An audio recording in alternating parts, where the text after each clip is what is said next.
Hello, everyone out there. This is Black and Indigenous American. Yes, I am back. It's been 2 days since my last video.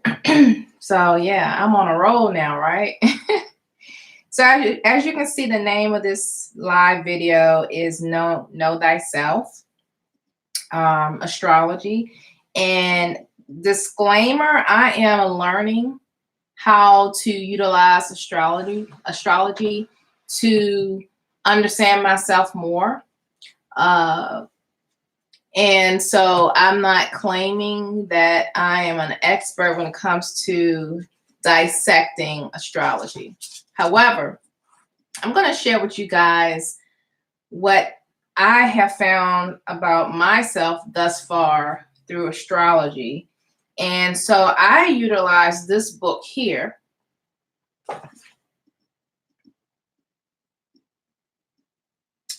And it's Astrology, a Guide to Understanding Your Birth Chart.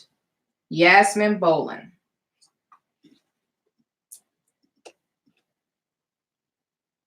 So this book I got last summer, I believe. And I put it down and I picked it back up again and I put it down again, picked it back up again. Then I did a quick Google search and try to figure out what my moon and my Mercury and all of that is, right? Because most of us know what our zodiac sign is, which is really our sun sign. And whatever month you're born in, whatever day of that month, that's where you find out what your zodiac sign is. So most people can pretty much get that out of the way. But when it comes to your moon sign and your Mercury sign and all of that, and which zodiac sign your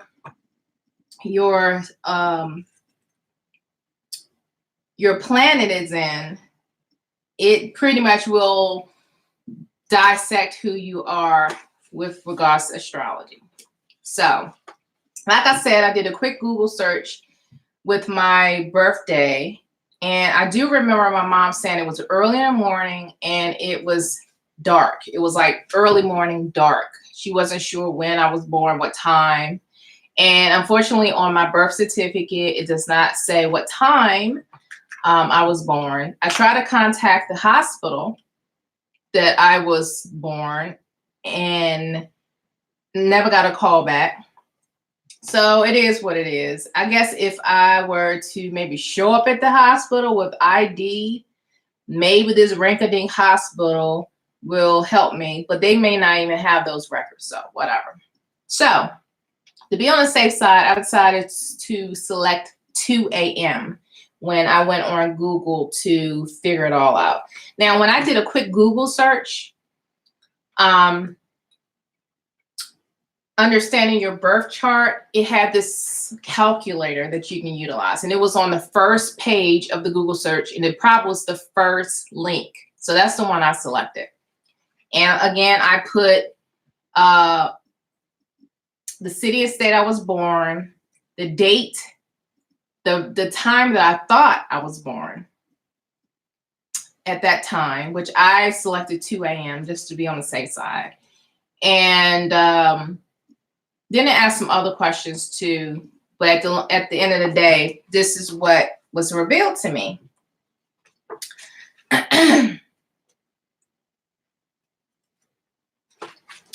So my sun is in Libra, which is the 7th house.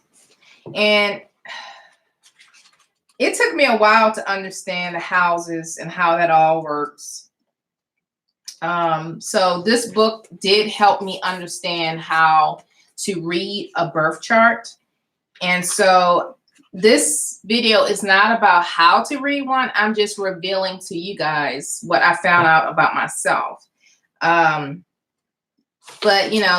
this book will show you, how to break it all the way down, as far as the houses and, the layout and everything like that. So you can Google again, you can research, you can do a quick search on the internet, you can go to your library. I guess most libraries carry astrology books, maybe, maybe not. I got this from Barnes and Noble. So anyway, I'm just going to reveal to you guys what I found out based on this book and a quick Google search for my birth chart. So anyway, my sun is in Libra, 7th house. My moon is in Sagittarius, 9th house. My Mercury is in Scorpio, 8th house. My Venus is in Virgo, 6th house. My Mars is in Sagittarius, 9th house. Jupiter is Virgo, 6th house. My Saturn is in Libra, 7th house. My Uranus is in Scorpio, 8th house. My Neptune is in Sagittarius, 9th house, and my Pluto is in Libra, 7th house. So there are a few zodiac signs that popped up quite a bit. And so throughout this book, I was able to kind of learn a little bit more about myself. So it says identifying the houses in your chart. There's 12 houses. And I just mentioned houses when I was reading through my planets and where my zodiac signs are and the houses. So anyway, the 7th house, which is Libra, this is what it says. Your lovers, your spouse, and your ex, open enemies, any sort of partner, including business partners, corporation, and competition. I was like, okay. 8th house, that popped up a couple of times. It says, okay, let me start over. Each of the 12 astrological houses relates to a specific area of your life. Here's a brief summary of what is governed by each house, okay? So again, 7th house was your lovers, your spouse, and your ex, open enemies, any sort of partner, including business partners, corporation, and competition. That's the 7th house. The 8th house is pertaining to joint finances, credit cards, debts, sex, anything you consider taboo, inheritance, transformation. The 9th house pertains to study, travel, the great cosmic quest, the internet, higher learning, religion, spirituality, and dreams. Okay. And then let's see. I'm flipping through now just to figure out some other things. So understanding your zodiac signs when it comes to the elements. So you have fire, earth, air, water, right? So remember, Sagittarius happens to be my moon sign, right? So my moon is in Sagittarius, and Sagittarius is considered a fire sign, okay? It says keywords will be fire, heat, burns up. It says these signs are the biggest life wires, the people who light up parties and turn heads. That's not to say we can't all shine like a fire sign, but these guys more or less lay claim to that sort of behavior. Even if your sun sign is not a fire sign, you have other planets in your chart, and at least some of these will have a highly creative fire energy. Hi, Miss Coco Monroe. Hopefully you're doing well. Hopefully you had a great day. It's Friday, right? Got to celebrate Friday. So thanks for tuning in. So yeah, that's what it says about fire signs. It says whenever you have a fire in your birth chart, for example, a planet in a fire sign or a fire sign sitting on one of your houses, you're likely to be anything but passive. Passions burn brightly in the fire signs, and they burn hard and fast. Fire sign temperaments flare up, but they can calm down just as quickly. Wow. Okay. A fire sign in your chart is also where you'll go on some kind of quest or get fired up, ready to go. We've heard that before, right? With burning ambition. The fiery part of you is about the part that knows it can do anything. That part that's restless, always seeking and wanting to get things done quickly. Okay. So that's fire. That's the fire as far as one of the elements. And again, mine was Sagittarius, moon sign. So one thing I found out about, and I'm just stopping it right now to kind of go back. I just want to clarify something.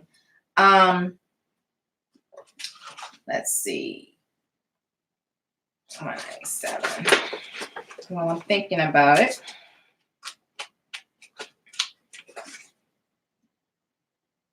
Okay. Let me just say this as far as the sun. The sun is where a person shines from. It's their essential self, their real self. No matter which sign a person has on their ascendant. Once you see where their sun is, you know something about their core, about their self. Their sun shows you what they are on earth to do.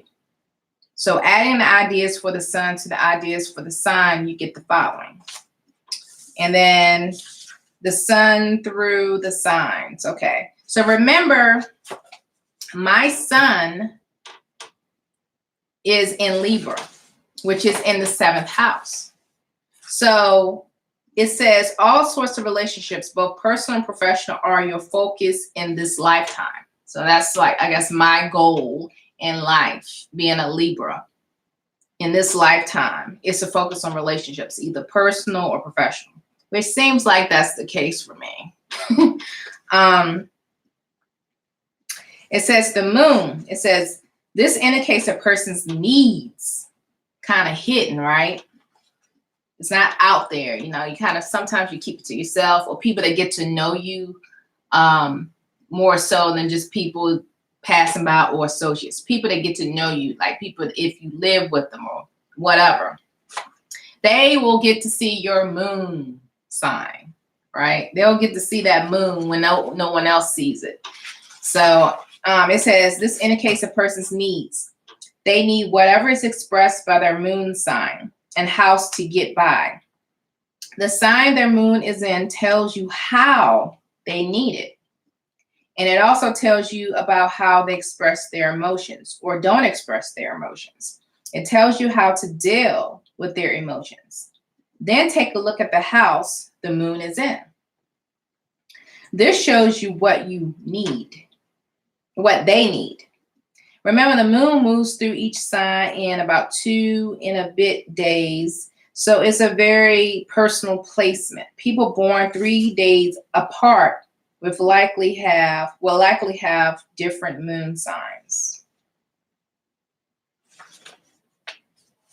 So my moon is in Sagittarius. So I'm going to skip over here to Sagittarius, and it says, on the one hand, this placement is a real blessing. The moon is emotions, and Sagittarius is a lighthearted comedy side. So I do have a little comedian in me, right? The moon in Sagittarius, or Sag, as it is often called, is very breezy, and surely that's a good thing. Because everyone wants to be lighthearted, yes or no. Sometimes the problem with moon in Sag is that it can be superficial and glides over emotional issues that would benefit from a bit more investigation. So I guess this is kind of like people who may be going through something and people will ask, how are you doing? And you may be walking around with a big smile, like everything's great, but deep down, that's not really how you feel. I guess that's what this passage is saying. Sag moon people need Sagittarian things like adventure and travel and ethnic things. That kind of sounds like me, right? I'm all about ethnic culture, race, genealogy, spirituality, traveling to places where I can learn more about that ethnic group, their history, their spirituality, that type of stuff. So, okay, that makes sense. They need the chance to do some elegant and something else. These people are not all that easy to pin down, but they aren't emotional wet blankets or Klingons. No. I give people what I'm going to give them. I'm not going to wear my feelings on my sleeves. I'm not going to boo-hoo and cry. Like, somebody can die and I'll look you straight in your face, because even though I'm hurting, for whatever reason, I don't show emotion like that. Later I might, but in the midst of all of that, I'm a very rational thinking person. And I know even though that person passed away, they're not dead. Their spirit lives on. And so that's what helps me not fall apart. I guess that's what I'm trying to say. Okay, so my Mercury, let's see.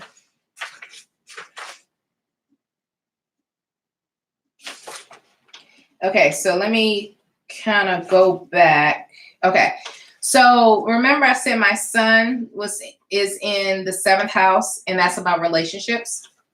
Where my moon, which is in Sagittarius, is in the 9th house. It says needs to travel and see the world. Needs space. A great idea exchanger. That is so me. I love sharing information. I need my space. Like, I don't want people up in my face all the time talking to me 24/7. I need space to breathe, That is so me. And even though I can be very rigid when it comes to travel, because I may not necessarily want to fly. I may not necessarily want to eat a cuisine I'm not familiar with. I don't like trying new foods, well, at least around other people. I might try it, sniff it, taste it, spit it out or whatever, but I don't want to do that in front of people. So those type of situations, I do get very uncomfortable. But if I want to go somewhere and it requires me to fly, in order for me to experience that travel and just different or whatever, I have to get past the whole flying thing. And I've flown before, obviously. I just went to New Orleans. I flew there. Last year, I went to New Mexico and Colorado. So it's not like I haven't flown before, but just that whole getting mentally prepared just to fly, to get where I'm going. So in order to experience the travel, just do the travel experience type thing, many of the places that I want to check out, I need to fly. So, kind of getting over that. But I do need space. I need to travel. I need to see the world. And again, living in the DC metropolitan area, it gives me a chance to see the world in a small space, because people take their culture, they take their belief system and everything, for the most part, with them whenever they relocate. And a metropolitan area, for the most part, is very diverse, for the most part, metropolitan areas. And then as far as DC, is definitely like you have people all over the world that live in that area. So I guess that has given me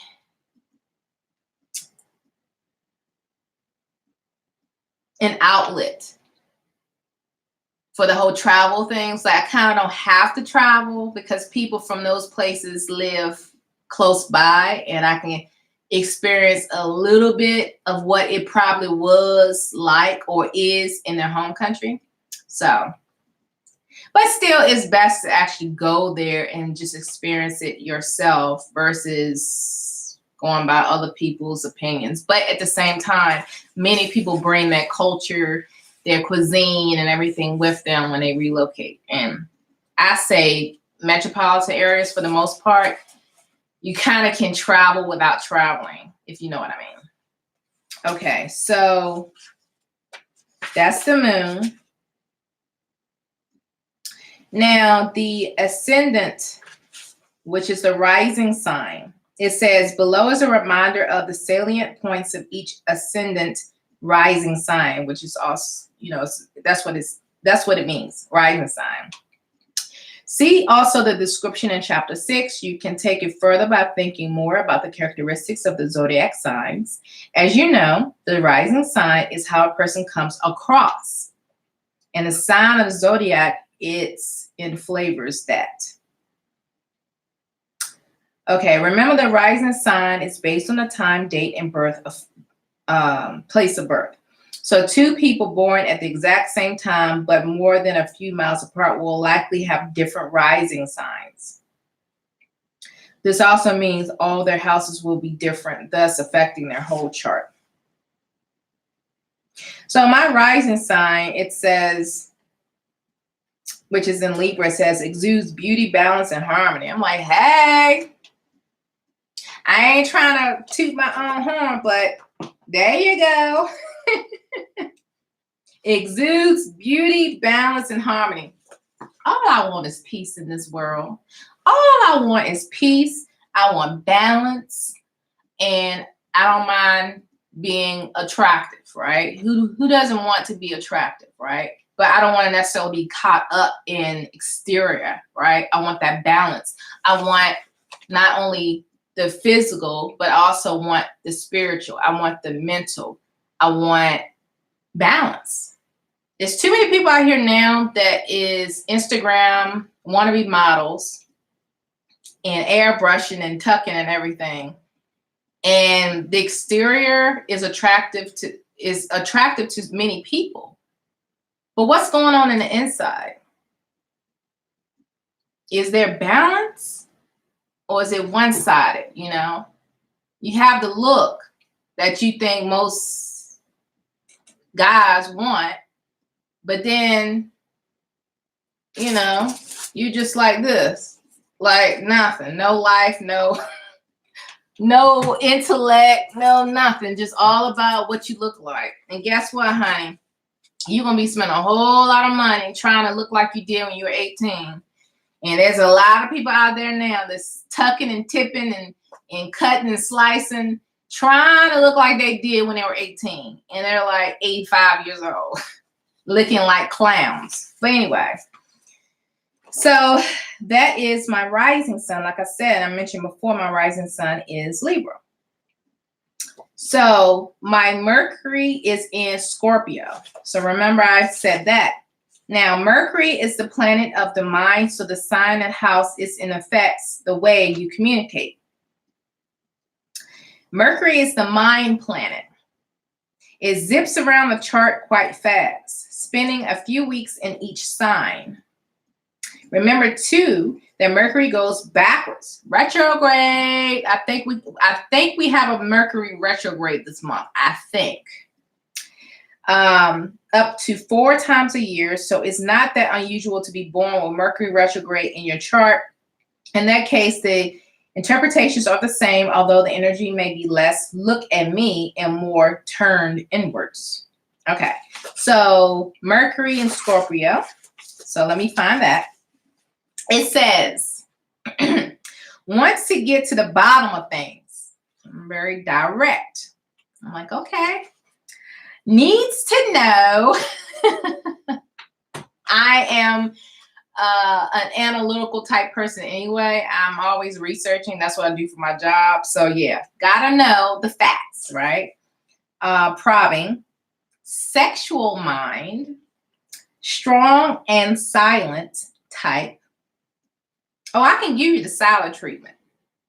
You ain't gonna hear nothing from me. If I'm done with you, I ain't got nothing else to say to you.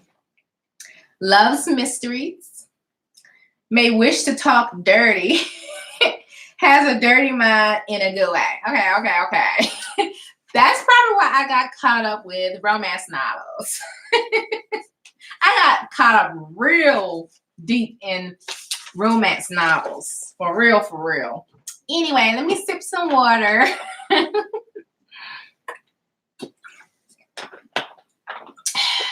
Okay. So that's Mercury. The next planet is, then you have, okay, so that's Mercury in Scorpio. Then you have your houses. So my Mercury is in the 8th house. So it says, thinks a lot about sex or money or both. The mind is focused on the darker side of life. Sometimes, okay, talks about the things others consider taboo. Yeah, I guess I am kind of sort of talking about more so things that are considered taboo and not necessarily sex. I know they hinted around with sex, but I would say more like spirituality at this point in my life. Like growing up in a society, believing in a Southern Baptist Christian faith, and now where I am as far as spiritually, it's taboo in many places where I'm from. Like if it's outside of what they believe is the way, then it's considered junk. And what I'm learning now, many people consider that junk and they consider that taboo. But whatever. I am finding myself. I'm learning how to know myself, right? I'm learning, and I'm using astrology right now for a piece of the journey that I'm on. And so I feel like, and I've said this before, if you're not constantly learning, and you may not necessarily agree with a particular belief system, but at least you're learning about what other people believe. And you might just find a piece of the puzzle that you were missing when you were over here, buried in a book that you can only read and you can only, believe in. And that piece that you needed was over here. It might have been in the last chapter on the last page, and that's what you were missing. This entire book may have been all over the place. You don't resonate with it, but that last page probably is the piece of the puzzle for your blueprint, for your spiritual blueprint. You wouldn't have known that unless you took the time to read and look at other belief systems. So that makes sense to me. Okay, the next planet is Venus. And again, I said my Venus is in Virgo. So according to this, it says, loves details. Loves to look after you and be of service. May ask rather a lot of you and criticize you if you matter to them. You know what? Let me stop there. One of my siblings is doing her own thing. And I can see mistakes about to happen.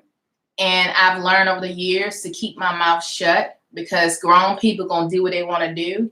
And she's not a little girl anymore, and she's going to have to learn it her way. Whatever path, whatever journey she's on, if it's her destiny to learn things the hard way, then it's her destiny to learn things the hard way.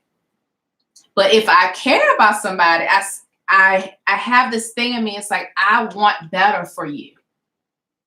Don't you want better for yourself? I'm not trying to put you down. I'm not trying to make you feel horrible or less than. I'm not even sitting here trying to act like I'm better than you. But I want better for you because I care about you. So yeah, this makes sense. likes his or her lovers to be literally very clean, preferably smelling of soap, can be quite kinky behind closed doors. Okay. Next. Okay, so Virgo, let's see. 6th house. So Venus through houses. Venus in the 6th house. It says, we'll do everything possible to make work a more beautiful place to be. At this point, I'm not the type of person that dresses up my workspace as if I'm home. I don't want to get that comfortable. To me, it's like it's a temporary situation in my life. I don't see myself being there for another 25, 30 years. So me dressing up my space to make it beautiful, I would love to. If it's my space, if I'm an entrepreneur, if I have a home office, then yeah, I would make it look cute and beautiful and comfortable and have my diffuser going and my incense and my sage and everything. Oh yeah. But where I am right now, I don't have no pictures up. None of that. In and out, right? Give me my paycheck. Let's see. So the next planet is Mars. So my Mars is in Sagittarius. Once again, Sagittarius. Remember I said that my moon is in Sagittarius. Well, my Mars is in Sagittarius as well. So according to this, it says Mars is the planet of sex and drive and determination and pushing to get what you want. The sign and house Mars is in effects. The sign and house Mars is in affects the way we chase things in life. Mars is also the way people fight and the kinds of thing and the kinds of thing they fight about. For example, Mars in Gemini will talk you to death. Mars in Libra doesn't want to fight, but will fight for justice, and so on. Remember that Mars takes around 2 years to go around the skies. Interesting. So again, my Mars is in Sagittarius. So it says boundless energy and a spirit of adventure. A don't fence me in person. Oh, I can't stand somebody telling me what I can and can't do. That has nothing to do with laws, right? If you add laws to my life, I will tell you about yourself. You're not going to box me in. I am not a doormat. It ain't the way it's going to be. That's not how I roll. No. I got enough restrictions as it is, being a woman of color, living in this country, working for someone else, coming from a household that was borderline poverty, and a laundry list of other issues that my family members deal with that I was raised up in. Restrictions, boundaries, you name it. And it's to save time on this video, as a grown woman, I'm sorry, I'm not going to be fenced in because it makes this person comfortable. It makes that person comfortable. No, no. I got enough restrictions as it is in this life with my spirit in this physical vessel right here. Okay. So the last thing that I'm not having is someone trying to fence me in. That right there, Mars and Sagittarius, on point. I can't stand that. I mean, one thing about being in a relationship, as far as intimate relationship or committed intimate relationship, sometimes we tend to want to box that person up because we love them and we want them for ourselves, right? But at the same time, if you hold too tight, eventually that person is going to want to run away and do whatever with whoever. because you've been holding on too tight to them. You're not allowing them to breathe because you're nervous that this person is going to leave. So then you have that type of person who tries to set up these rules and boundaries, and you can't go here, you can't go there, and where are you? And call me when you get to this place. Nope. I am not on house arrest. I am not on probation. I don't have a ankle bracelet on. I come and go as I please. Now, I don't feel comfortable going out and coming back 3 o'clock in the morning in a committed relationship, because that by itself, you're asking for an argument. But if I go to a grocery store and I typically take 30 minutes, but today I took an additional 15 minutes, there should not be any like heated conversations over 15 minutes. That could have been an accident. That could have been, only one line open at the grocery store. There could have been an item that I needed and I didn't see on the shelf, so I asked for assistance. It could have been a laundry list of things. So 15 minutes should not cause the other person in that relationship to have a freaking meltdown because you weren't where you were all the time and you were late 15 minutes. And where were you? That's the quickest way to get me out of your face if you are putting me on a schedule. Not 3 o'clock in the morning rolling up in the house, where have you been type schedule, but going to the grocery store, coming back 15 minutes later than usual, and all of a sudden it's a problem. That's the best way to get rid of me, when you start putting me on your schedule. No. All right, Mars, again, my Mars is in the 9th house. So it says, can become a crusader for a belief, a motivated traveler and student. Yeah. I believe in something. Yeah. I'm very passionate about it. Whatever it is, I'm very passionate about it. Okay, I'm going to stop here and read some of these comments because I see some of you guys commenting. Thanks for tuning in. So, let's see. Miss Coco Monroe says it's like Coco. Okay, Coco. Coco is just K in it. And thank you. Okay, Coco. It's the same thing. Coco, yes, cool. Okay, blah, blah, blah. That right, no boxing zone. Yes. Don't be boxing me in. I don't care how cute you are. I don't care how much money you have. No. You ain't boxing me in like some of these chicks allowed R. Kelly to box them in and locking them in bedrooms and they can't come out to go to the bathroom, according to that documentary. According to what they said about R. Kelly. Now, no. If that's the arrangement that y'all got, then don't come back later crying that he did that to you because you want to be with R. Kelly. I don't care who you are. You can be R. Kelly. You can be the king of whatever country. You are not going to box me in. I am not the type.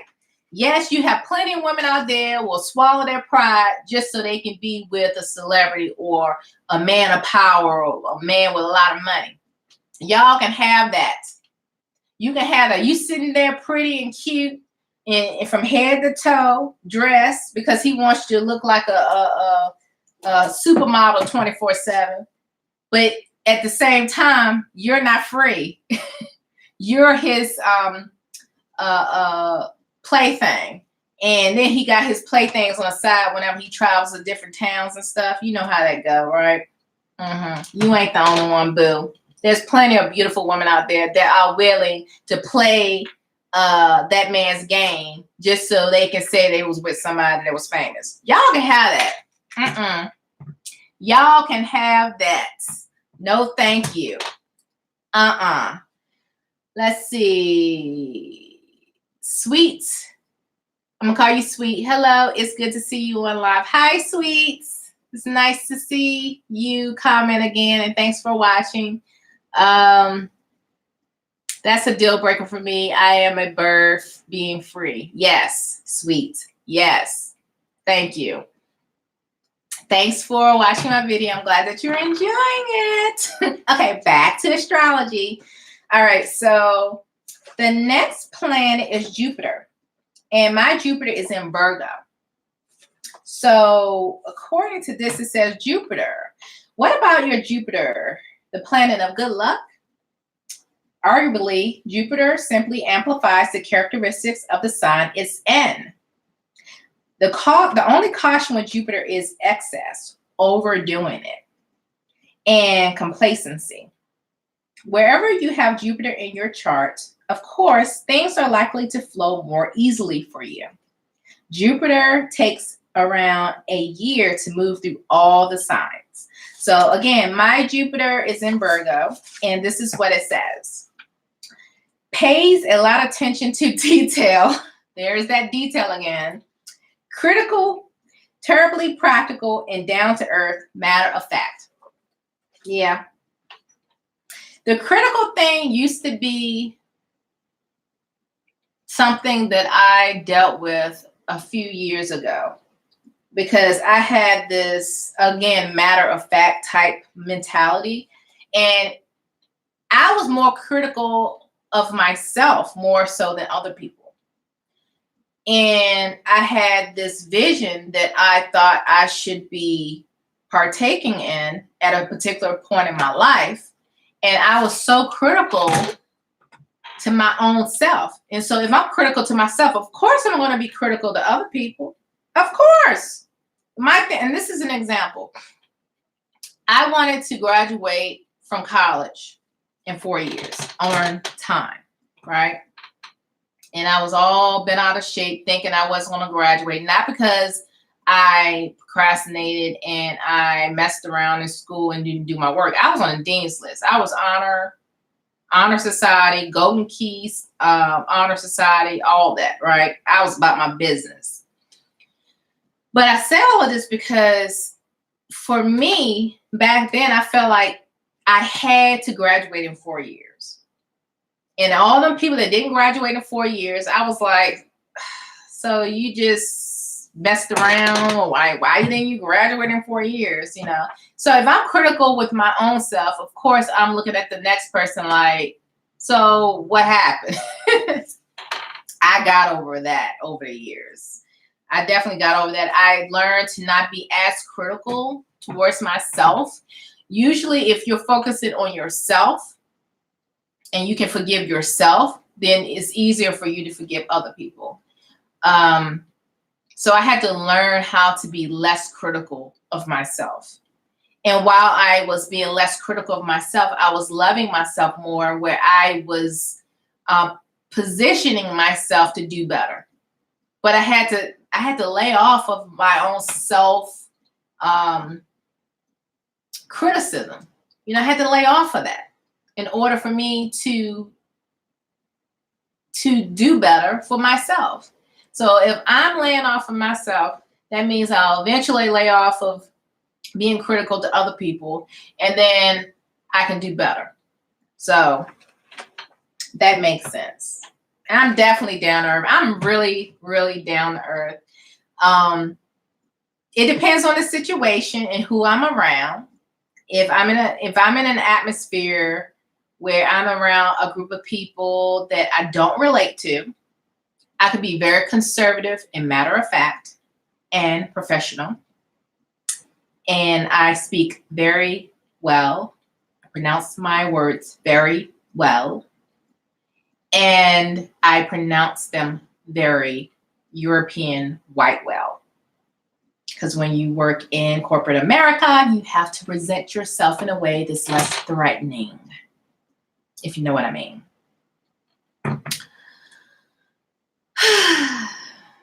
So it depends on the situation and who I'm around. But once I'm comfortable and I'm around like-minded people that I can relate to, I am very down to earth. Too down to earth sometimes for some of the people I'm cool with. But yeah, that makes sense. And so my Jupiter is in the 6th house. And according to this book, it says, enjoys routine and timetables, has a lively daily life, a pleasure to have as a coworker. Yes, I love checklists. I love to write things down and I'm able to check it off my list. I feel like I've accomplished something. I feel like I don't feel overwhelmed. So I love to check off things. I love, because when I don't do that, and I've tried not doing it, I tried not being so anal about stuff like that. And it's as if I'm just not getting things done and I feel stressed. But if I write it down and I check it off my list and I keep myself organized, I love it. It's less stressful for me. It says I'm a pleasure to have as a coworker. Yes, I am. Most of the people that I work with, they love having me as a coworker. I'm thoughtful. I like to help. I'm not offended by other people as far as them living their best work life. You know how some people are jealous and scared that you're going to take their spot and all that? Those are the coworkers that don't like me. And I'm sure you guys know what I'm talking about when you are on your game, okay? You are living your best life, or at least attempting to. And someone who's insecure that you work around or with or whatever, all of a sudden, you on their hit list. They don't like you. You being in their space causes them stress. And you just minding your business, doing your job well. So yeah, that makes sense to me. All right, the next planet is Saturn. And so my Saturn is in Libra. And so this is what it says about Saturn, as far as general. It says, and what about your Saturn, the planet of hard work and fear? When you're looking at Saturn, remember that it stays in each sign for around 2 years. So looking at Saturn through the sign says a lot about all the people born within a 2-year or so period. It will talk about how they work in their relationship with other Sagittarians, qualities and characteristics, such as learning and teaching and going the long haul in your relationships and commitments. As you've learned, there are positive and negative traits with all planets. Yes, very much so. But Saturn focuses on the less lighthearted ones. Uh-oh. Of course, not everyone will express their traits, and the aspects that the other planets are making to Saturn will affect how they play out. A Venus trine will sweeten things, for example, whereas a Mars fire square would add fire to the fuel, Saturn. So anyway, my Saturn is in Libra, and this is what it says. Serious and often seriously charming, has balanced judgment, good at long-term relationships. And good is in quotes. When I invest in someone, I am invested. And when I'm done with someone, I'm done. Because I've done everything that I could possibly do to protect that relationship. But at the same time, when I'm done, I'm done. Because I know I done put in work to make it work. I have a balanced judgment, yes.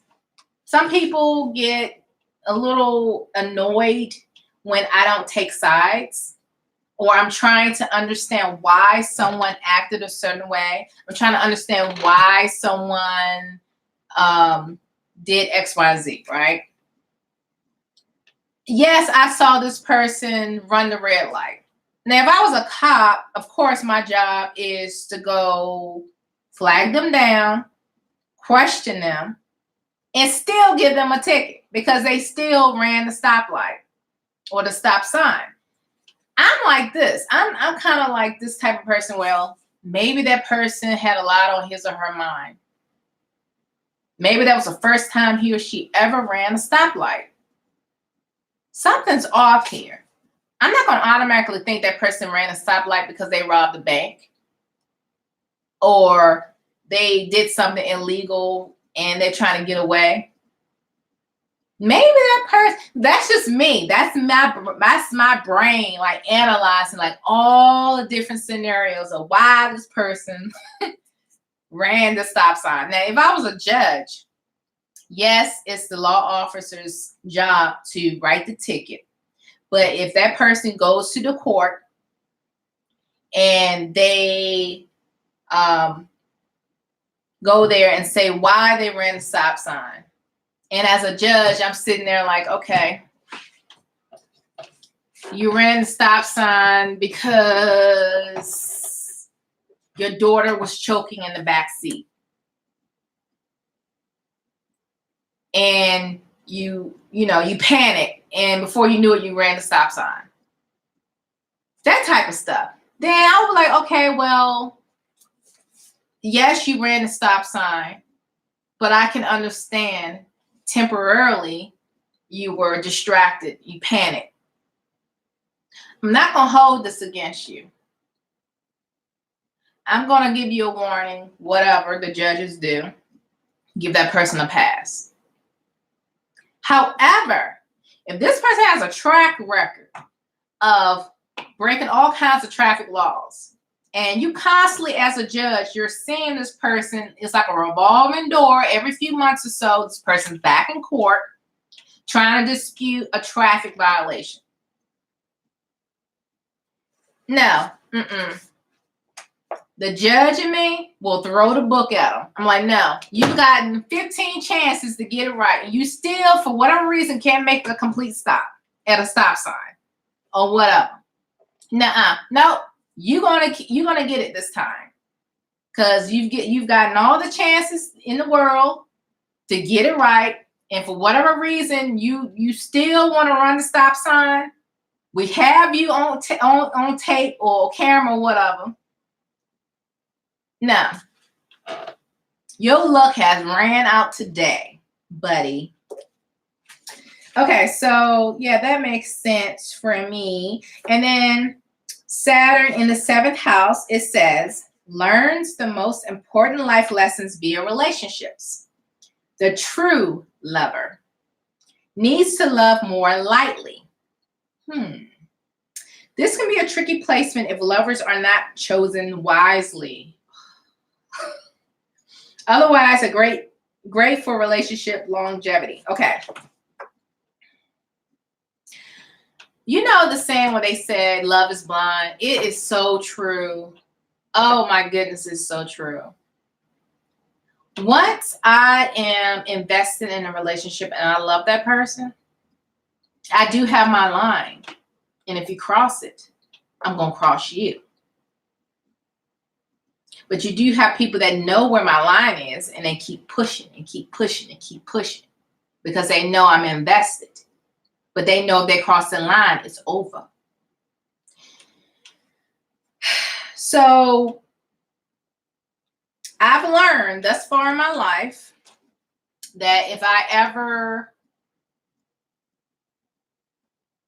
stumble across another intimate relationship again, if I'm going to tread softly and lightly, because I already know once I'm invested emotionally and all that in the relationship and that person's not the right one, there's no just, turning in the next direction and moving on. Because it's like, as a Libra, that's one of the traits of a Libra. We're very loyal.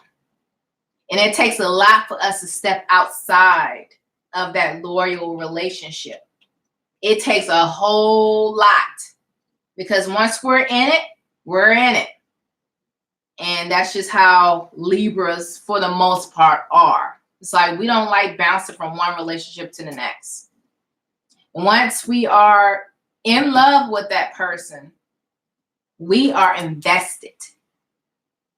Now, I'm not saying that we won't eventually leave if the relationship is just unhealthy, but it takes longer to take the next step to remove ourselves from a relationship that's not doing us any good, not doing any of us any good, except for lessons, learning lessons from it, like what not to do next time, you know, that type of thing. So yeah,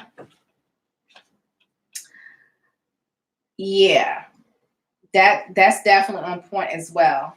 Again, that was my Saturn in the 7th house.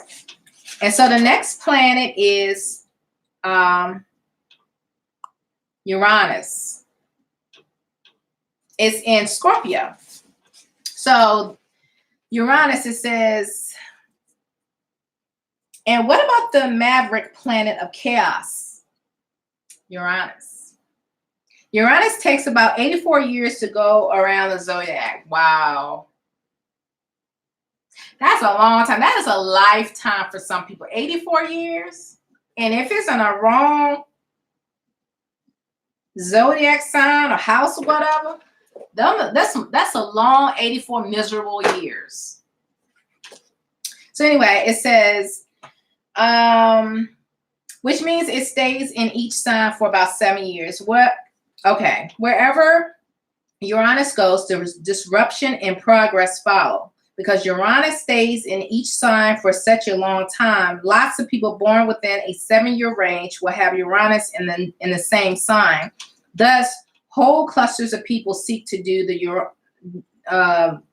Uranian thing and upturn convention and move things forward.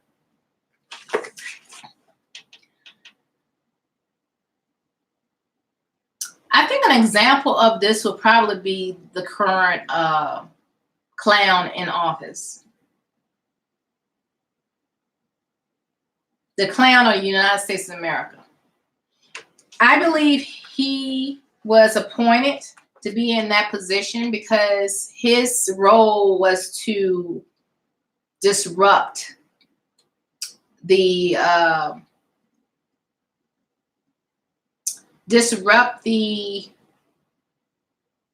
everyday BS politics type stuff. And by doing so, it has unveiled a lot of stuff that most people of color already knew in the first place. But someone like him, he's in a position to stir things up. And so just reading that one paragraph, I thought of him. Because again, it says, wherever Uranus goes, disruption and progress follow. Not saying that this clown in office is going to be, you know, the next Christ or whatever. I'm not saying that. But in order for things to move forward, there needs to be some disruption. I'm thinking of the Civil War right now, back in the 1800s. I believe if there was no bloodshed, war, or whatever, people probably still be legally slaves in this country. There needed to be some disruption in order for there to be progress. There needed to be people in uncomfortable situations in order for them to realize something has to change. Because as long as you're comfortable in your daily lives, get up, go to work, come home, go to bed, get up, go to work, come home, go to bed, there's no progress. Somebody got to piss you off in order for most people to say, I'm done. There has to be something better. There needs to be in my life something better. And in order for me to get that, I need to make things happen. If you were comfortable, if you were content in your everyday, you know, boring life, then there will be no progression. So that's what I got from that paragraph. I hope that made sense, you guys.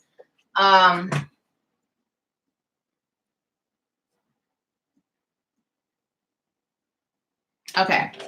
So then it says, let's see. My Uranus is in Scorpio. So let me just jump down to that, speed things along, right? It's been about an hour now. I love to teach, so I feel like I'm in a classroom teaching. So I apologize if this is not your cup of tea. But if you're still watching, of course it is, right?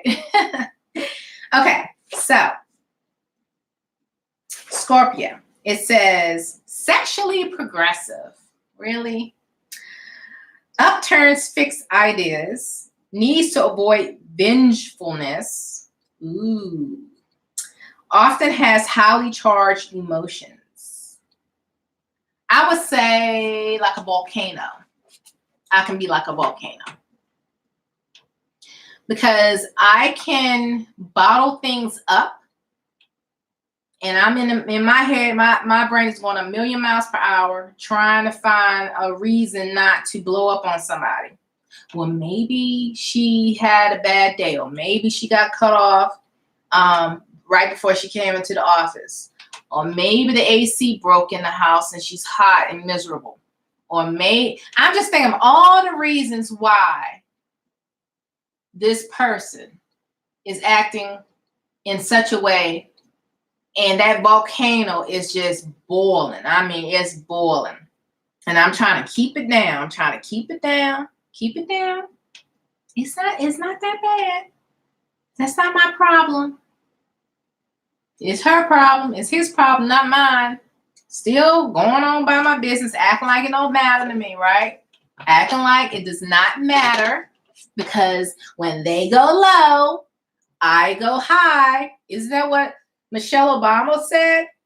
When they go low, you go high. So, I'm just, minding my own business or whatever. But I'm telling you, I can count on one hand how many times I erupted. And the people that were involved, they looked at me like I had 3 heads and I had a snake wrapped around my neck. I mean, they had that look on their face like, what the hell just happened? Who is this? Oh, no. No. You should have stopped while you were ahead. Now the gates of hell has opened and you are going to get it. It's like once it's open, I'm just like, I'm going at you. And the thing is, I can be the sweetest thing. I can be so sweet. I want to be sweet. I want to be loving. But you have those people that want to stir things up. And when they stir things up, eventually, like I said, I could be like a volcano. Underneath, I'm playing it cool on the surface. Underneath, it's boiling. Temperatures rising. And eventually, I start to see red. I literally see red. There may be people out there that do see the color red when they're upset. I've seen it. I've seen the color red. And I hate to say it. And my sister and I, my older sister and I, we both also said the same thing. Sometimes there are moments where I'm not afraid of people and what they're going to do to me. I'm afraid of myself and what I'm capable of. Because I don't want to hurt anybody. That's just not part of my psyche, It's like I don't want people to hurt. I don't want to hurt anybody. But I have this thing about me where if I'm pushed, I don't know what I will do.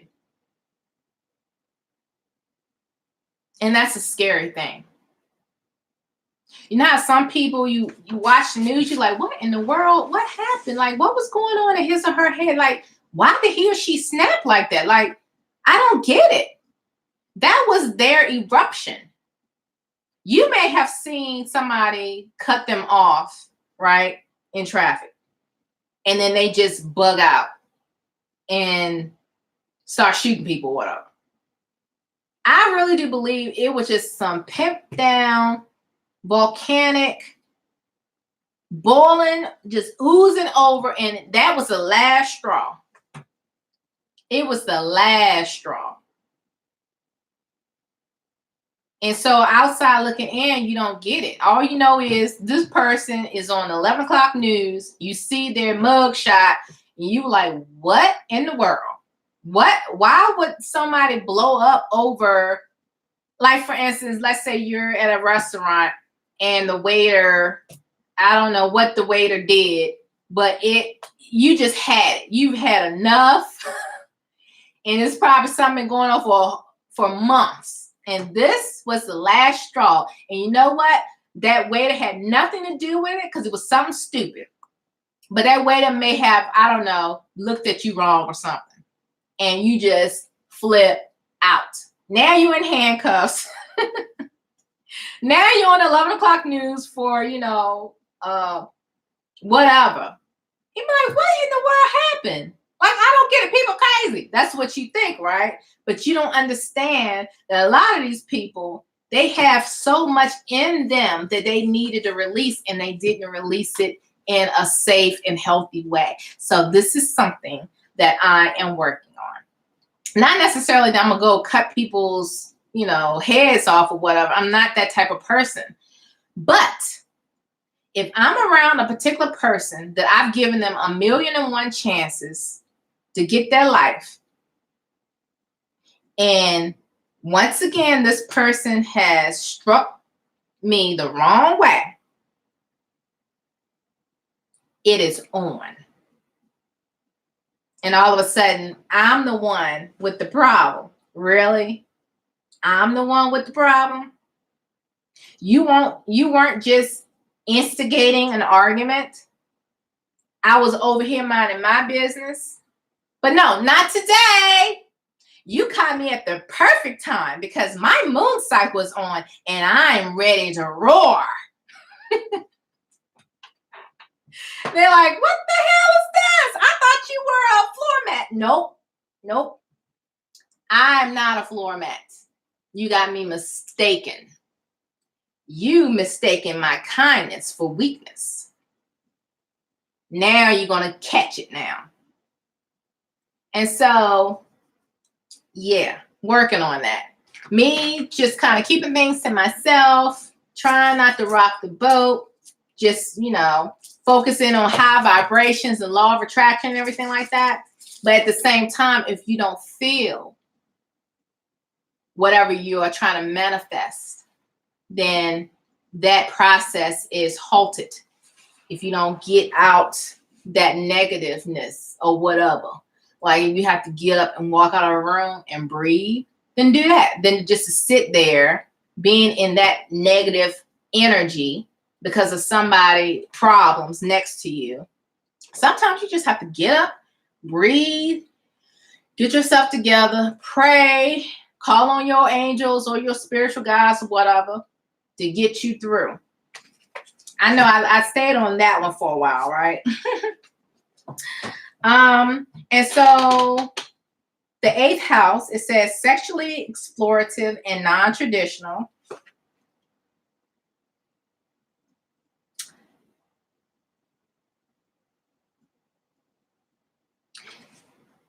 If that is part of my makeup, I have not met that person yet. That person I have yet to meet. Sexually explorative and non-traditional. That must be the person I'm going to meet in the next chapter of my life because I haven't met her yet. It says roller coaster finances may bring unexpected legacies.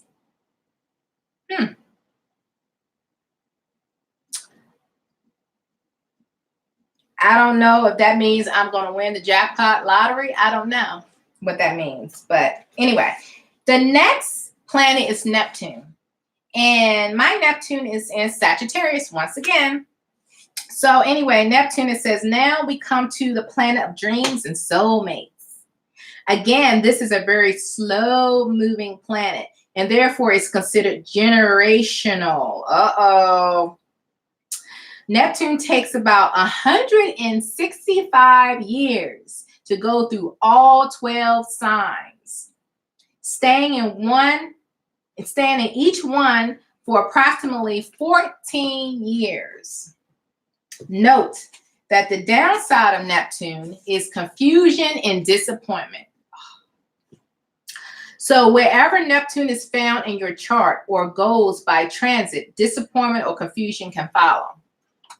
You know what? Most of my life, I hate to admit it, but it's just been a ball of disappointment. Not all of my life, but most of my life. I mean, I've accomplished some goals now. Despite my upbringing, I excelled. But it was scratching and clawing the whole way. And I believe my law of attraction, even though I didn't know that's what it was, I said, I'm going to do blah, blah, blah, blah, blah. I am da, da, da, da, da, da, da. Before I even was in a position to say I did it, I said, I am blah, blah, blah, blah, blah.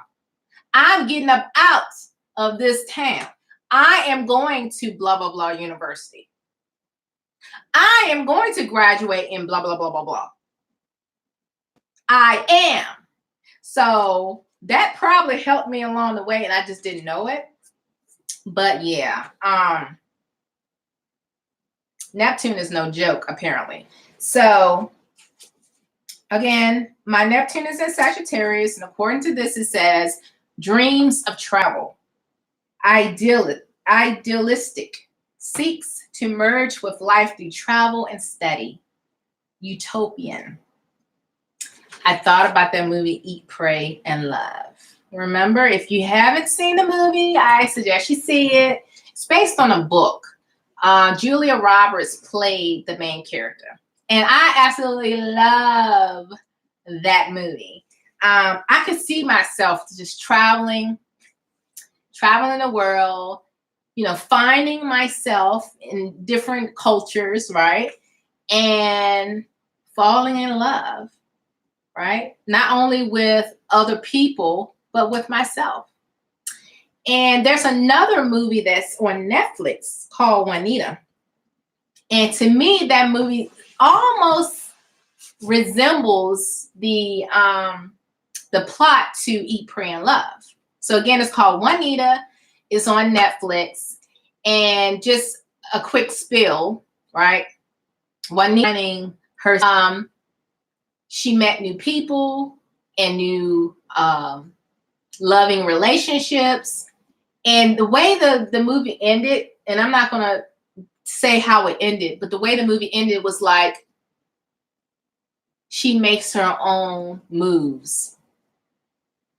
She has the last say what she's going to do in her life. No one else can speak for her. She come and go as she please because she done raised her children. She raised her children. She's not responsible for raising a grown woman and a grown man because they're already grown. She was dissatisfied with her love life. She was dissatisfied with her employment. It's like she just needed just to get away. And she was like, wherever this bus takes me, I'm going. And I'm going to see what else is out there. And of course, she didn't necessarily go overseas like Julia Roberts' character. You know, she went to India, Italy, I believe, and she went to Belize, I think.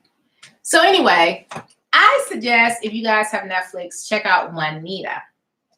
Juanita is a Black lady, and there are elements of this movie that touches on Native American and stuff like that. So when I first saw the trailer to this movie on Netflix, I thought of my times when I was reading romance novels that pertain to Indigenous American and African Black American interracial type relationships. So that's all I'm going to say about that.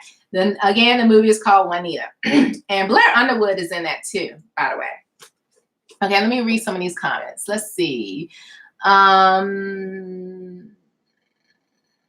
Okay, Coco Moreau said they get shocked from nice people, get mad, but they used to mean people doing that all day, every day. Yeah.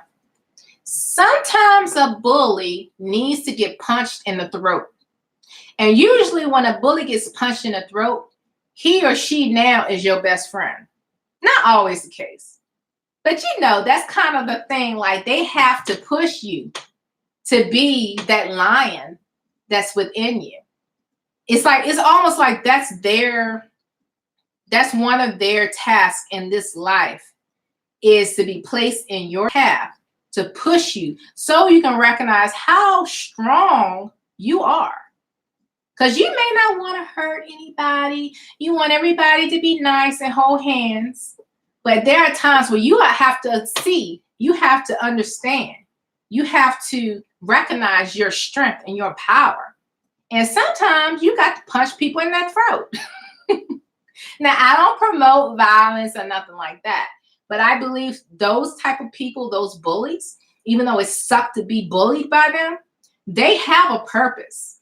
And that purpose is to show you how strong you really are. Let's see. Sweet says, I used to be a happy-go-lucky person. You're right. People talk to you nasty. I take it case by case by ignoring it. Yeah, I definitely pick my battles. It takes too much energy to just be upset with every little thing all the time. But then there's times where I'm like, nope, I'm not letting this one go. I've let this go on for about 6 months. No, I'm not. No, today is the day that I'm going to show you who you're dealing with. Okay. Let's see. Sweet says, you done a great job. You have a good head on your shoulders. You claim it. Thank you. Thank you. Oh, Sweet saw the movie Juanita, so you know what I'm talking about. You know, I know people that were in that movie too, by the way.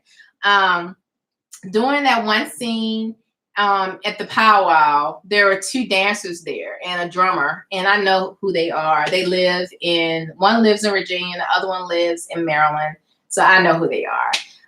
So that was pretty cool to see them. I was like, oh, I saw you in Juanita.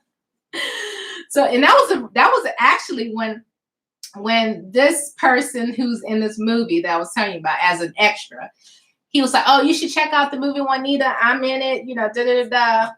Of course, it was on Netflix, and I didn't have Netflix, so I was like, I have to get Netflix now. I just have to, because when I saw the trailer, I was like, okay, I definitely have to get Netflix. So anyway, that was the first movie I saw when I got Netflix, and I love the Juanita movie. I just loved it. I just loved the way it ended. At first, it kind of caught me off guard how it ended. But I was like, nope. This woman is on a journey to finding her true self. And she makes the decisions of what she will and will not do in her life. Because she was always looking after everybody else but herself. And now it was her turn to just live, you know, and to just take care of herself. And you can either love her here or you can love her there. But at the end of the day, the main thing that she needed to learn, and I would love to have this be a part 2, you know, like a sequel to this movie. But I think the main thing she needed to learn is to put herself first.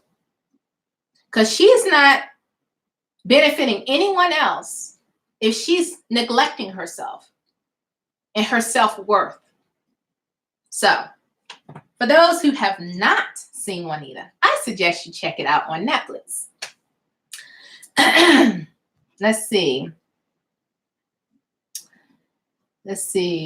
2 chops to the throat. Some people just ask for to get the smackdown. And I'm not a physical type person, but I will cut you deep with my words. I can cut real deep. And over the years, I've been told that I can be very blunt and it can be offensive when I tell people about themselves. So over the years, I've just kind of learned how to back off and choose my words wisely. But if you keep coming for me, I'm going to bring you down with my words. And there's been times I would say something like, I am unconditionally loved by the Most High. And in so many ways, I was saying, I don't need you to love me. I don't need you to like me, because you are not on the same level as the highest divinity, God, creator. I know whose I am. I know I am a child. I am royalty. You come at me correct, because I am royal. And you need to recognize that you are royal too. Because maybe if you recognize you're royal, then you wouldn't have all of this defensiveness and self-hate. And then, when you have self-hate, you want to hate on other people. If you take time to love yourself, you don't have time to be hating on other people or trying to figure out what they doing and how much they got done or they shining more than you. No. Focus on you. Focus on your royalty. Focus on your greatness. Just know that you're loved too. Maybe if people knew that they were loved, maybe, just maybe, there will be less like drama. I think a lot of people on these reality shows with all this drama, I think a lot of them, they have this facade, right? They have it going on and that stuff don't stink and and they're putting other people down when really they need to know that they are loved and they need to love themselves. But when I say stuff like that, I am royalty, and I do the whole neck thing. Because one thing about women within the Black culture, Black American culture, because this is not worldwide. This is not worldwide. This is an American thing, I think. Black American culture. When we start doing this, and when we start doing this, and when we start doing this, you have crossed the threshold of hell, and you about to get it. When we start when a Black man start clapping like this, you better step back. When girlfriends start doing this, you better step back, because she's about to give it to you. Anyway, back to my book. So, the next and last planet is Pluto. Now, Pluto has been taken out and back on and taken out again of our galaxy, but I'm going to go ahead and accept the fact that Pluto is a planet in our galaxy, okay? So my Pluto is in Libra once again. So Libra pops up a few times. And one thing about Pluto, it says, and finally we have the planet of power and passion. Pluto takes approximately 248 years to go through all 12 signs, staying in each sign between 14 and 30 years. The key words for Pluto are magic, passion, power, breaking things down, transformation, death, rebirth, and taboos. Ooh. Note that because Pluto is so slow, there are quite a few signs that Pluto hasn't been in recently. For example, Pluto was last in Aries between 1822 and 1853 and won't return until 2068. Even so, all the Pluto qualities you can expect to find are listed here, as are the last and most recent dates that the planet was in each sign. or the most recent and next dates. Okay, so I'm going to drop down here. Pluto and Libra. The dates was 1971 through 1982. So I was born in 80. So that's about 2 years. Pluto was in Libra, my sign. So I was a toddler. So Generation X, transforming relationships and our ideas about art. Obsessed with appearances. I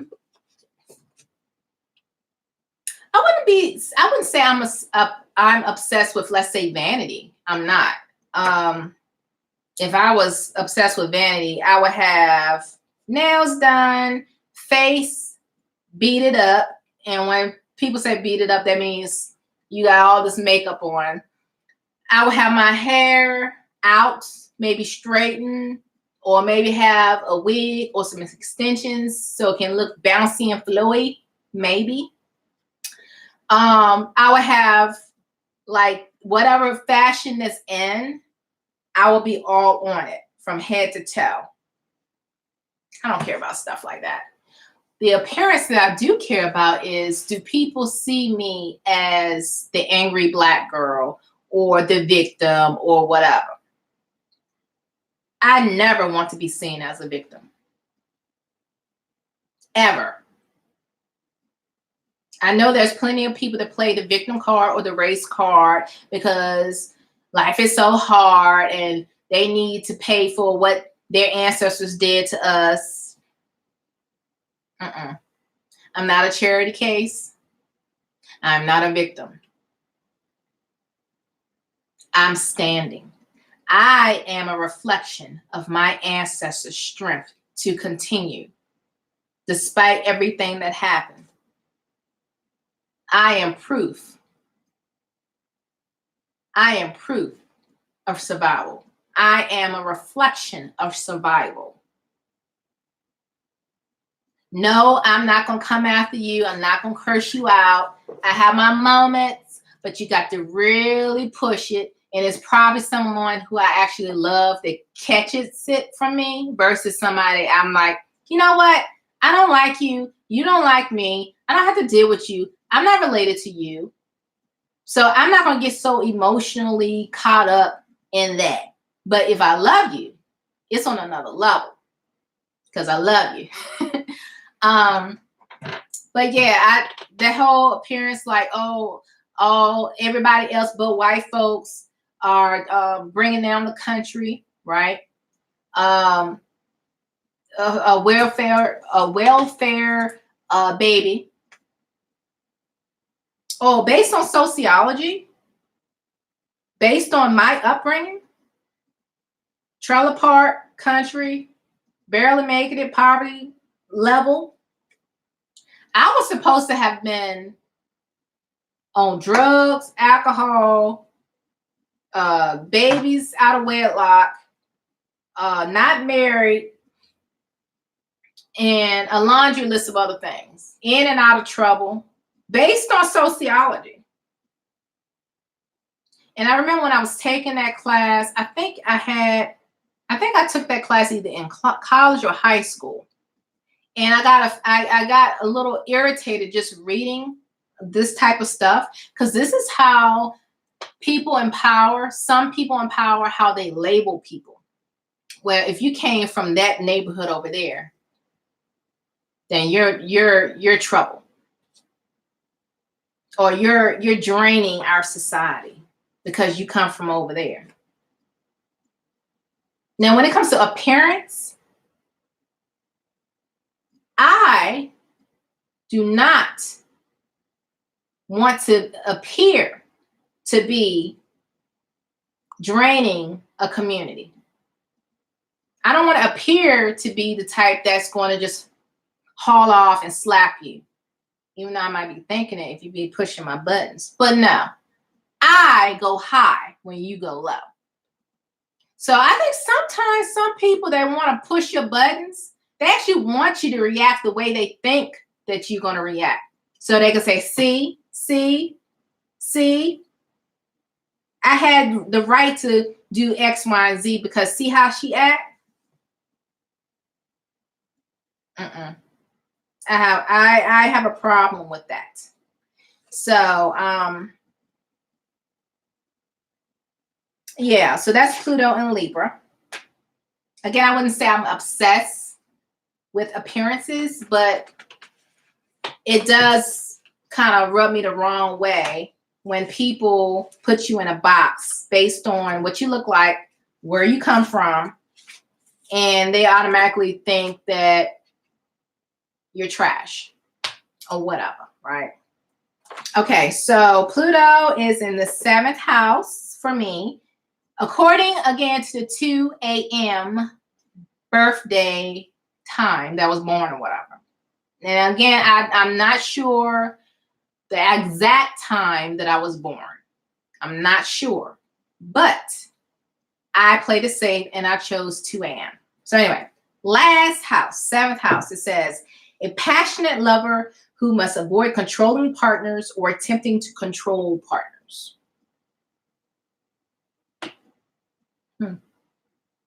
Again, a passionate lover who must avoid controlling partners or attempting to control partners. I agree. Because you're not going to control me. You may try, but it ain't going to work.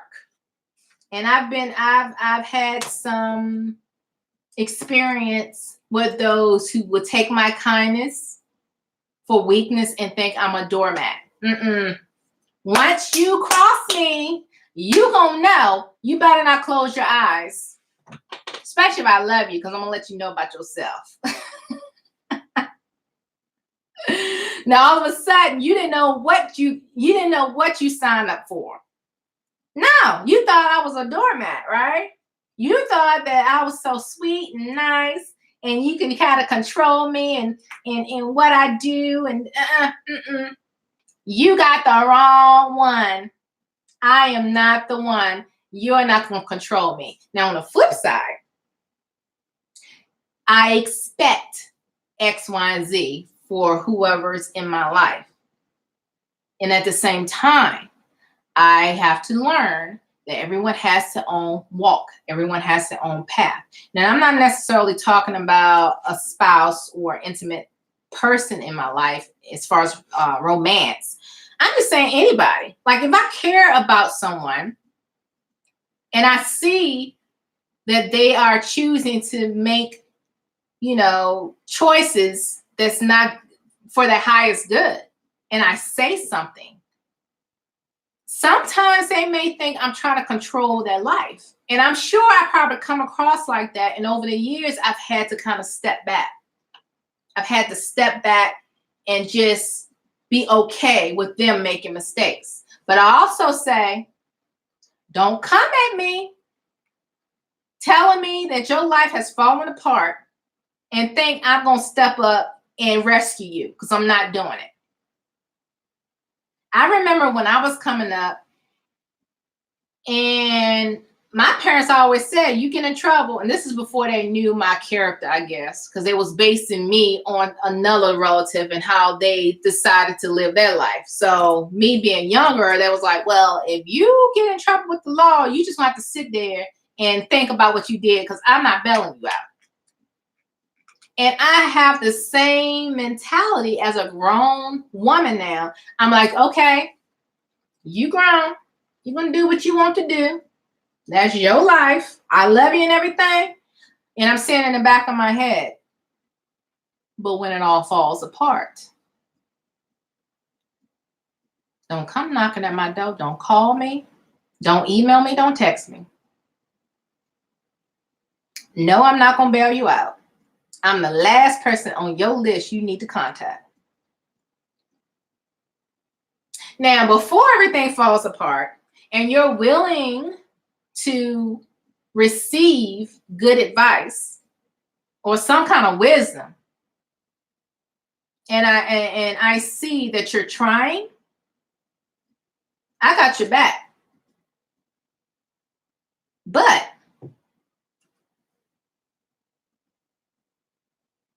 if you know everything, nah, I'm not I guess I can be considered an elder to some people because there are people younger than me. But I'm still learning. I'm still learning. So I can't necessarily say I know it all. I'm still learning. But at the same time, if I see a pattern and that person can't see it and I love them,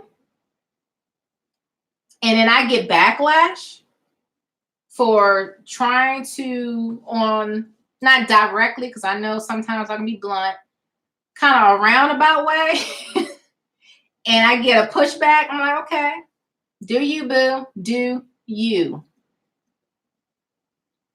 I don't want to hear nothing about nobody getting locked up, bail money. Don't come asking me for nothing. Ask everybody else. I should be the very last person on your list that you won't help from. Because guess what? You're going to get a lecture from me. I'm going to ask you questions. You're going to be interrogated. So if you don't want to hear all of that, when you're in trouble and everything falls apart, don't call me. It's called tough love. And for people that want to be grown and know everything, you just have to learn. Learn it your way, at your pace. That's how I feel about it. But anyway, that's it for this part, I guess, of astrology that I've kind of learned about myself. Most of this stuff was dead on. Some of the stuff is, I'm like, well, this must be me in the next chapter of my life because I have yet to meet this person. I have yet to meet this person. Okay, so Miss Coco Monroe says 80s kid. Yeah, I'm definitely an 80s kid. Sweet said, I really enjoyed this, though you not that type. I have class. Okay. Yeah, I hate labels too, Sweet. I hate labels like with a passion. I just hate it. I hate it. Even like the label, like when some people think, oh, renters going to tear up your place. Or if a community is full of renters instead of homeowners, then they're not going to take better. They're not going to take great care of the space that they're renting. Not everyone is in a position to own a house. Not everyone who owns a house takes care of their house. On the outside, they may look like they're taking care of it because of HOA restrictions, but the inside is nasty. But just because that person's renting that space, all of a sudden you turn your nose up at them because you think that they're beneath you or they're lower class. It's a lot of people that can afford a very expensive house and they choose to rent for whatever reason. Maybe they're not sure if they're going to, put down roots in that area. Maybe not. Maybe they, would much rather not deal with maintenance. If something breaks in an apartment, you just call up, the apartment maintenance staff and get them to take care of it. They don't want to deal with that. So you have people that are like that. And just because they're renting, that doesn't necessarily mean that they're poor. And I mean, some of the rent in the DC metropolitan area can go $2,000 to $3,000 easy per month. $2,000 to $3,000 to rent. And so obviously those people aren't broke. They're making money, but they just rather walk everywhere. They don't want to buy a place because it's extremely expensive, or they just don't want to buy a house in the city. They rather just live there, make their money, and not worry about that type of stuff. But again, that's a label. You have people that have labels on people, if they're a renter or something like that. For whatever reason. I believe you need to get to know people. And maybe the stereotype for that person is true. But you have no right to base your opinion about a person based on stereotypes. You have no right. But once you get to know them, if they fit the stereotype, then there you go. You got proof. You got proof. There you go. But I, for whatever reason, I shocked so many people because I don't fit that category or that label that they initially put on me. Whatever. To me, that's lazy. Now, being a type of person, I don't necessarily go out and meet new people all the time. And I don't necessarily am a social bug or whatever you want to call it when I'm not comfortable with a situation or a particular environment. But at the same time, people need to try to at least get to know me. Like today, one of the mother hens, because she didn't take off today, and mother hen is just one of my coworkers that thinks she's everybody's mom. So anyway, I call her mother hen. That's her nickname. I call her that to myself. And the first thing she asked early in the morning, because she loves to talk, she says, "Did you see the fireworks last night?" I said, "I don't celebrate the 4th of July. And she was like, "Oh." And then she went on by her business. Because the point is, she's been around me long enough. I tell her exactly how I feel. Straight to the point. I don't need a conversation with you because you don't like me in the first place. So I just pretty much was like, I don't celebrate the 4th of July. She was like, "Oh." This is the same lady when she said the R word, meaning the Washington football team. I said, that is very offensive. I don't like hearing it, and I don't like saying that word. She was like, "Oh, so you're a Native American?" Yeah. If you got to know me, you probably would have known that by now. But no, you probably see me as an angry black woman or whatever because you can't walk all over me.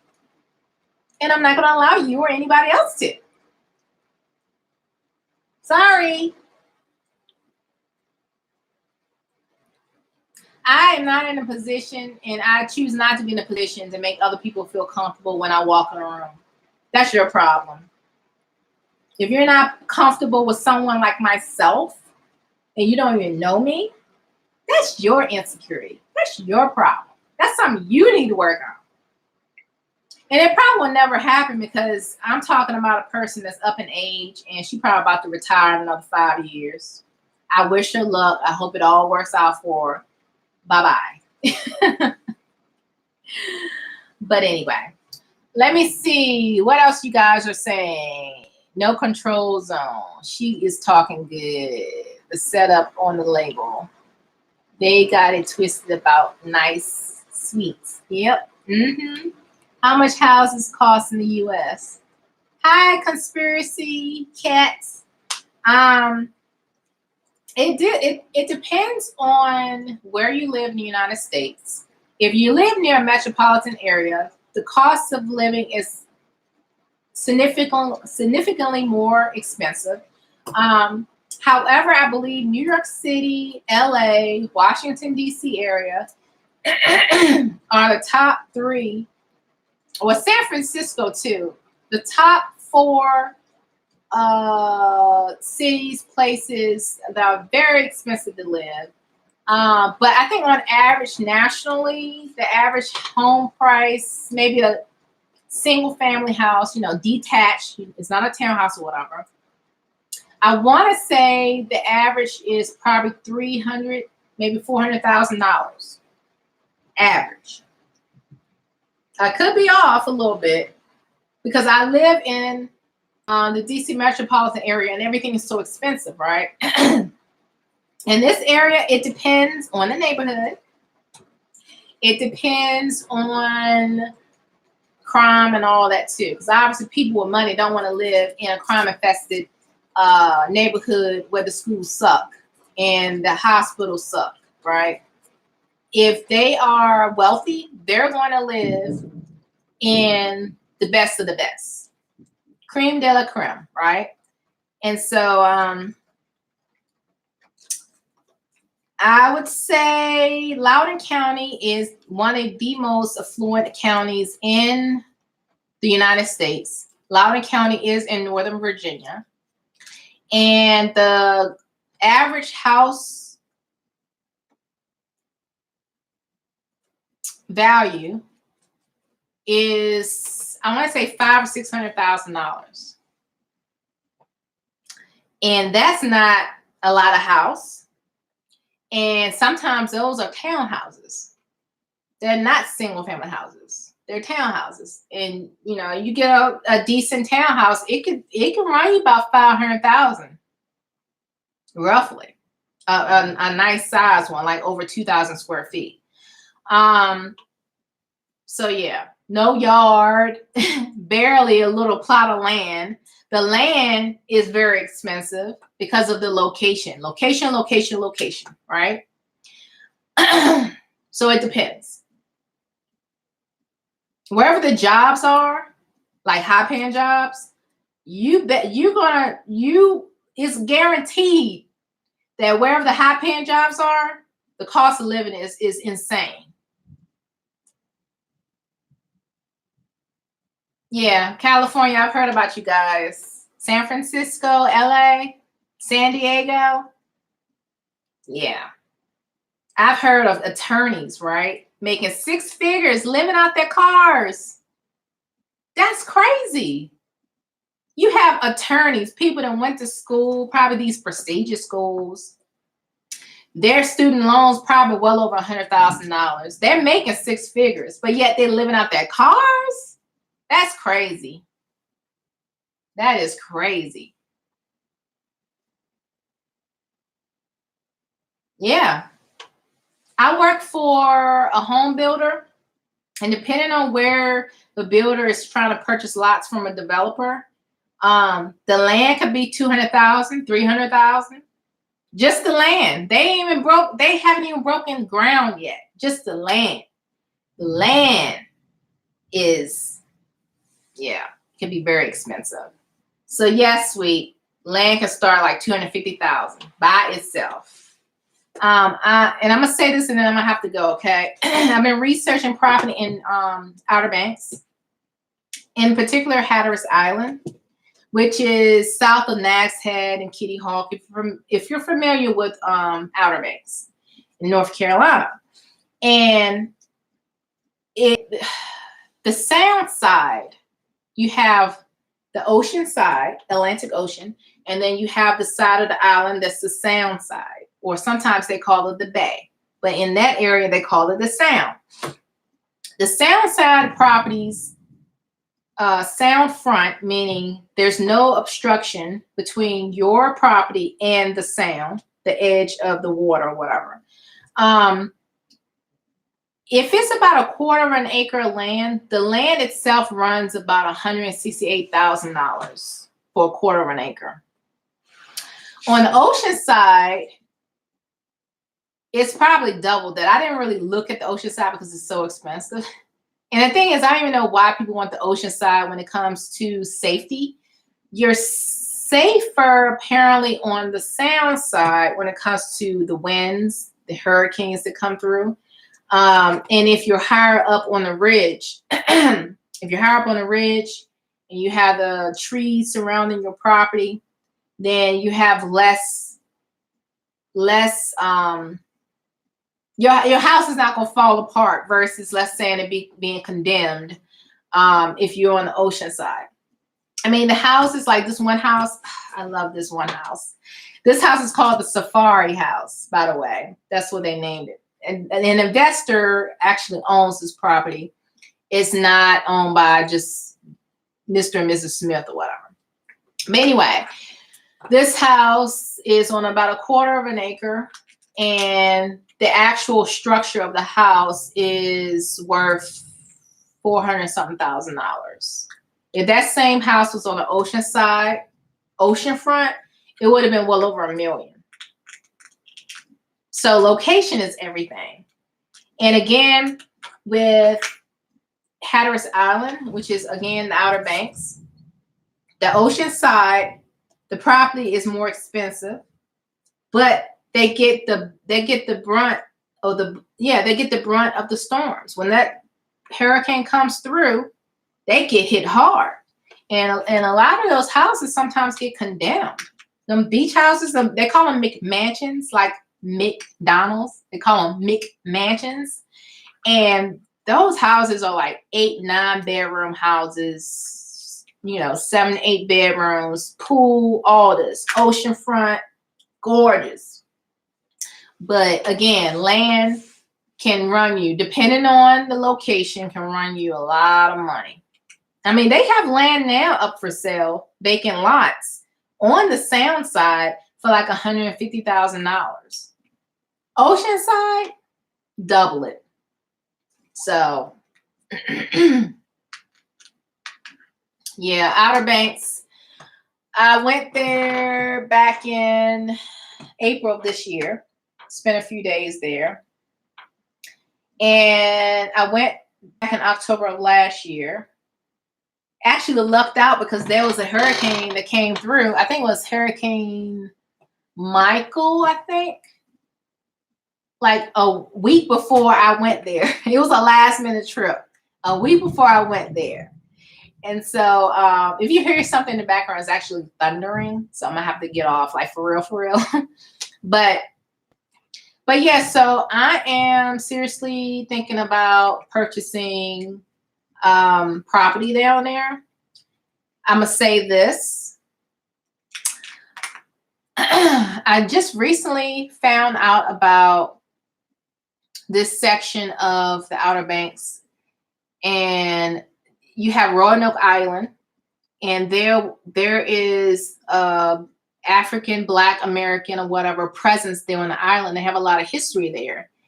And before slavery ended, you had colonies there that Black people lived on. However, when they fled for safety, they actually went down to the Outer Banks in Hatteras Village. There was a boarding house, or whatever you want to call it, that they called Hotel de Afrique. That's what they called it. Hotel de Afrique. Right now, the location or the site is underwater, but there is a marker at the Graveyard Museum, Graveyard Ship Museum. There's a marker there that says about 1.5 miles west of that marker is where Hotel de Afrique was. And again, this was similar to like a boarding house. This was a safe haven for Black slaves that were running and needed a safe place to stay. Then once slavery was over, whatever that means, right? People still were discriminated against. But once it was okay for them to go back, they went back to Roanoke Island. Now, if you look at a map of North Carolina, you have your Outer Banks, you have the Sound, right? Pamlico, which is actually pronounced Pamplico versus Pamlico. But everything on the map now, it says Pamlico. So you have the Sound, and then you have Roanoke Island, and then you have pretty much North Carolina. So they went back to Roanoke Island. I'm saying all of this because one of my loves has this dream, this mission to actually open up a bed and breakfast on Hatteras Island and have some sort of pay some sort of homage to that original hotel that was a safe haven for African slaves. Okay. So once he kind of threw out the idea, I was like, I don't know. Because one thing about Hatteras Island, you don't see a lot of color or diversity down there. It's almost like a utopia for people that want to get away from diversity and people who are descendants of Europe. Okay. So even though I go down there and I never had any bad experiences there, I didn't necessarily feel like that was home for me personally. But when I learned about some Black history as well as Native American history, because there's very little information about the two people in Outer Banks, which is shameful because indigenous people were there first, point blank. You had slaves right in that area, point blank.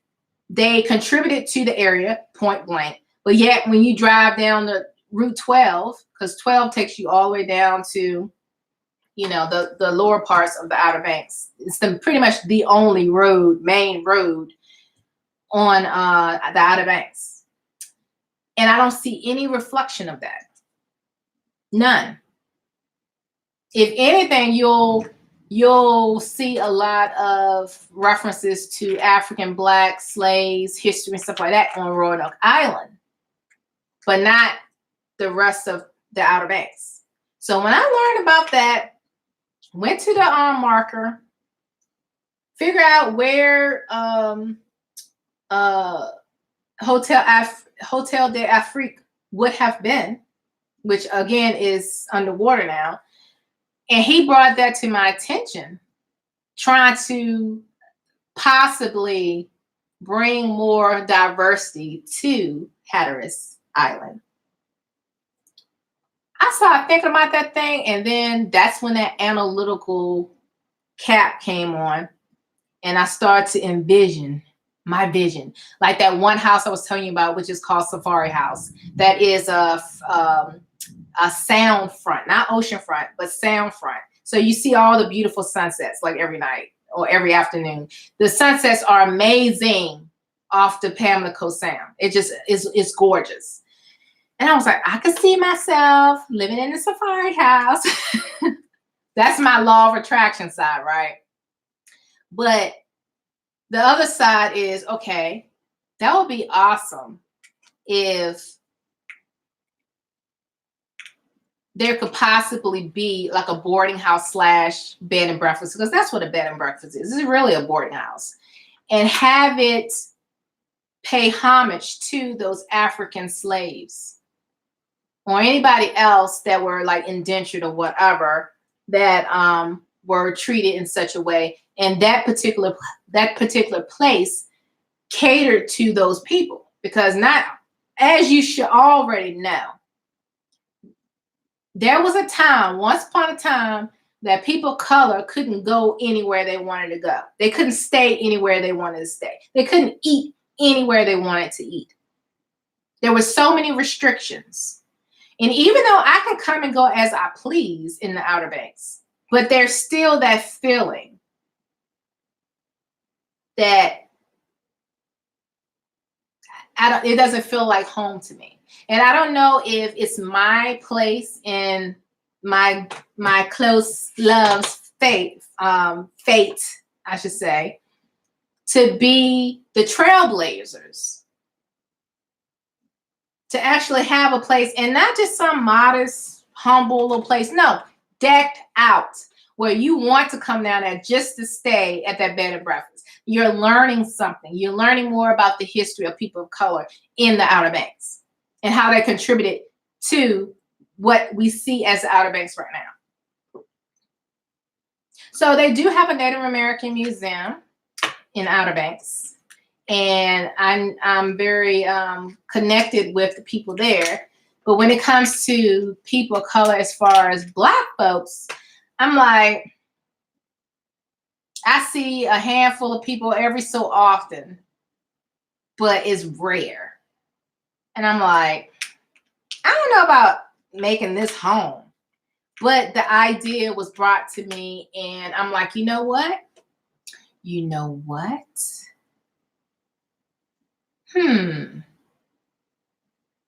That would be an awesome idea. That would be awesome. Because initially that Hotel de Afrique was a boarding house. It was a safe haven. And to be able to create something like that, but on a higher level, Luxury, y'all. Luxury. This is my law of attraction thing now. This is my law of attraction, but luxury for my sisters and brothers. You know? Again, they can stay anywhere they want to stay. If they want to rent out a beach house, 6, 7, 9 bedroom, oceanfront for $3,000, $5,000 a week, they can do that. But if they want to learn more about the African legacy there, and not just African, but indigenous American legacy there, then that will be the place. There will be a space, a safe space for them to be there, to just lay back and relax, because that part of Outer Banks is very laid back. It's not like Boardwalk, Virginia Beach, Jersey Shore type. It's not like that. It's very laid back. Like whenever I go, I have the whole freaking beach to myself. I can walk on one side of the beach and I own the beach, okay? But at the same time, it's like I want to see reflections of myself. And currently, you have to really dig for that information. It's not freely available. I came across this one author and she did some research on restaurants and who can like restaurants that closed, that are no longer in business, and the stories behind it and everything like that. And it caught my attention. So I listened to her talk. This was on YouTube. She was talking about her book. And then she started talking about where could Black people eat and stay. And then all of a sudden, the light bulb went off. And again, this is my law of attraction thing. And my friend that was throwing out the idea was just down in Outer Banks a couple of days ago looking at houses or potential bed and breakfasts. And again, with zoning laws and restrictions, you know, some areas of the island is commercial, others is multi-residential, others is environmental, special, whatever. So you have all these zones, right? And it's a lot of red tape. Now you do have investors that go down there and buy, you know, land and build these McMansions because they can. They can't build hotels. That's a no-no because there's a height restriction. But when it comes to McMansions, oh, they can just buy up land left and right and build these McMansions and make a profit. But, you know, if you're trying to go in, not as an investor, and that's all it is, but this is going to be a place that you live. Not only are you going to make money off of it, be it house hacking or bed and breakfast or Airbnb or whatever you're going to do with it, you're actually going to be living there. Most investors don't live on their properties. They buy the land or the property is already established, flip it, make a profit or whatever, be done with it. Or they continue to make a profit off of it because it's a rental. This is my real estate cap that I have on right now. Because we were just talking about astrology, right? Weren't we just talking about astrology? Now we're talking about real estate. That's kind of where I am right now. But I got on this topic because how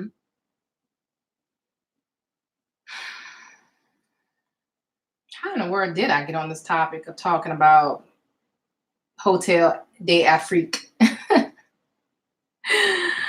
Oh, we were talking about land. That's right. We're talking about land. And I was saying I was researching land in the Outer Banks. And that's how we got on the conversation. So anyway, I have yet to go to Cherokee, North Carolina. I do want to go to Asheville, North Carolina, not just because of the Cherokee, but because that's a pocket of the South that is somewhat liberal. And when it comes to spirituality, They're liberal in Asheville, North Carolina. So that's one area of North Carolina that I have yet to go to. I think the furthest west I've gone in North Carolina is Charlotte.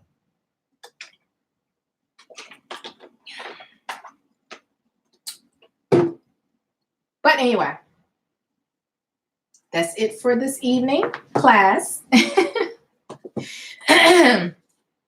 Now, you probably hearing me move around these books. Of course, the book that I was talking about this afternoon.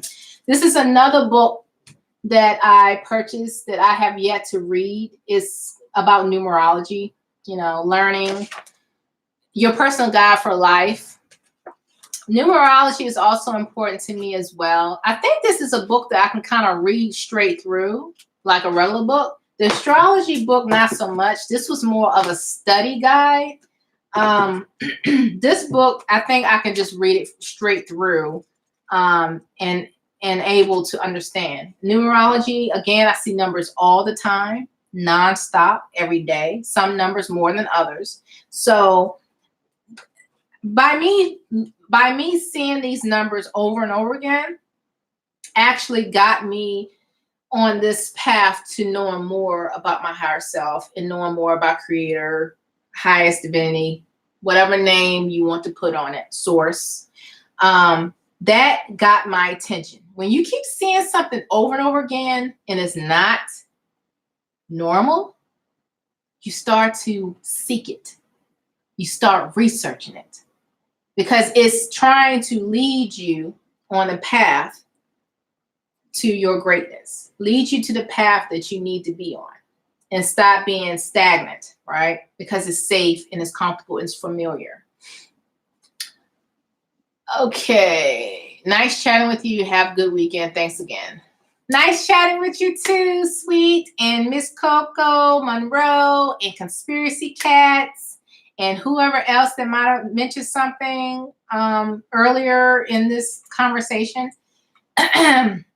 It's dinner time, guys. It's a Friday night, and I'm up here teaching. But anyway, God bless. Be blessed. Be a blessing to others. Take care. Until next time, and there will be a next time. You best believe that. Toodles.